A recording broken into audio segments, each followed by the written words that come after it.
بابا جوړ کې نن د کربلا ورځ ده.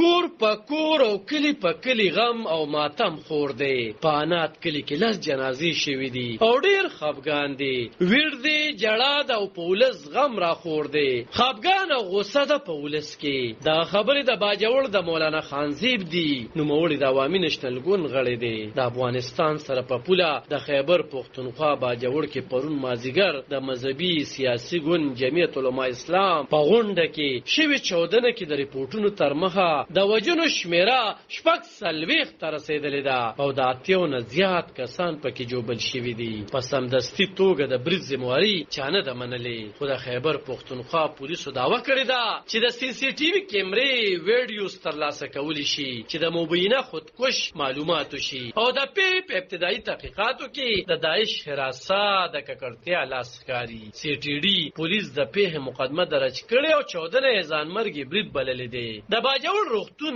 ام اس ډاکټر لیاقت علي وویل چې تر اوسه پورې دوی ته ټول یو کم اتیا جوبل ورغلي او 15 وجنې نوموړي تایید کړي دي. هغه وویل چې ځینې مړي داسې دي چې هغه د پیښې د ځای نه خلکو وړي دي او زیاته یې کړه چې د مړو شمېره د 50 نه زیاته ده. ډاکټر لیاقت علي وویل چې ځینې جوبل پوځي روغتون او ځینې د تیمرګري روغتون ته منتقل کړي شوي دي. په خبرو کې مولانا خانزیب وویل چې نن د خیبر پختونخوا وزیر اعلی چیف سیکریټري او نور لوړپوړي چارواکي باجوړ ته راغلي وو. دلته ورته مشرانو ډېر په غوسې او خفګان سره وویل چې نور د باجوړ ولس ځان داسې ګڼي چې دا د پاکستان برخه نه ده. دوی د دې خیواد وګړي نه ګڼل کیږي. هغه زیاته کړه چې مشرانو وزیر اعلی ته وویل چې دوی د امنیت مسله د پولیس په قابو کې نه ده. د دې قام جړه د جیجکو یعنی پوځي مرکز ته ورسوي او باید چې پاکستان د خپل خارجه او داخلي پالیسو اصلاح وکړي. د نوموړي په خبره مشران وویل چې دوی نور ګڼي چې د پښتنو نسل کشي روانه ده.